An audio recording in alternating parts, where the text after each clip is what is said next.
দর্শক, কিছুটা বন্যা এবং জলাবদ্ধতার কারণে কাঁচা মরিচের দাম বেশ খানিকটা বেড়ে গেছে। কাঁচা মরিচের বাজার পরিস্থিতি জানাতে সহকর্মী হীরক সিরাজগঞ্জ থেকে এই মুহূর্তে আমাদের সাথে যুক্ত হয়েছেন। হীরক, কাঁচা মরিচের দাম কতটা বাড়লো?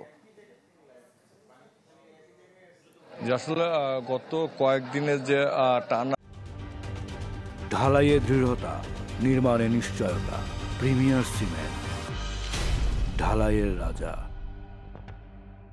বৃষ্টির কারণে কিন্তু হঠাৎ করে সিরাজগঞ্জের বাজারে কাঁচা মরিচের দাম কিন্তু বেড়ে যায়। সেটি প্রায় কেজিতে 200 টাকা কেজি দরে বিক্রি হচ্ছিল। তবে স্বস্তির খবর হচ্ছে আজকে যেটি বাজারে আমরা দেখছি যে আবহাওয়া ভালো হওয়ার সাথে সাথে কিন্তু কাঁচা মরিচের দামও কিন্তু সিরাজগঞ্জের বাজারে কমতে শুরু করেছে। আজকে কিন্তু একদিনের ব্যবধানে সিরাজগঞ্জের এই পাইকারি কাঁচা বাজার যেটি আড়ত আমরা রয়েছি সেখানে কিন্তু কেজিতে প্রায় 50 থেকে 60 টাকা কিন্তু কমেছে। আজকে যে কাঁচামরিচ বিক্রি হচ্ছে 110 থেকে 130 টাকা কেজিতে, যে কাঁচামরিচ গত দুদিন আগেও কিন্তু প্রায় 180 থেকে 200 টাকা কেজিতে পাইকারি বিক্রি হতো। আজকে কিন্তু আমদানি ভালো হয়, যেটি পাইকাররা বলছে যে গত কয়েকদিনের তুলনায় কিন্তু আজকে সিরাজগঞ্জের পাইকারি বাজারে এই কাঁচামরিচের সরবরাহ বেড়ে যাওয়ায় কিন্তু কাঁচামরিচের দাম কমতে শুরু করেছে। তবে খুচরো বাজারে কিন্তু এখনো কাঁচামরিচের দাম অনেকটা বেশি রয়েছে।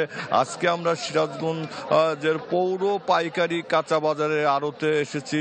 আমরা এই আড়তে ঘুরে যেটি দেখেছি যে অন্য গত কয়েকদিন টানা বৃষ্টির কারণে যে পরিমাণে কাঁচামরিচের দাম বেড়েছিল এবং সরবরাহ কম থাকার কারণে আজকে কিন্তু আবার আবহাওয়া ভালো হয় সেই কাঁচা বাজারে দেখছি যে মরিচের সরবরাহ কিন্তু অনেকটাই বেশি রয়েছে, যে কারণে আজকে কিন্তু কাঁচা মরিচের দাম অনেকটাই কমেছে এবং এই পাইকারি পৌর পাইকারি কাঁচা বাজারে আড়তে কিন্তু আজকে 110 টাকা থেকে প্রায় 130 টাকা কেজিতে কিন্তু বিক্রি হচ্ছে, যেটি ক্রেতারা অনেকটাই স্বস্তি প্রকাশ করছে এবং তারা যেটি বলছে যদি বাজারটি আসলে নিয়মিত মনিটরিং করা হয় তাহলে কিন্তু ক্রেতাদের অনেকটাই সুবিধা হবে। তবে যারা পাইকাররা যেটি বলছে যে গত কয়েকদিন টানা বর্ষণের কারণে কিন্তু এই কাঁচামরিচের দামটি বেড়েছিল, তবে আবার আবহাওয়া ভালো হওয়ার সাথে সাথে কিন্তু আবারও সিরাজগঞ্জের বাজারে এই কাঁচামরিচের দাম কমতে শুরু করেছে।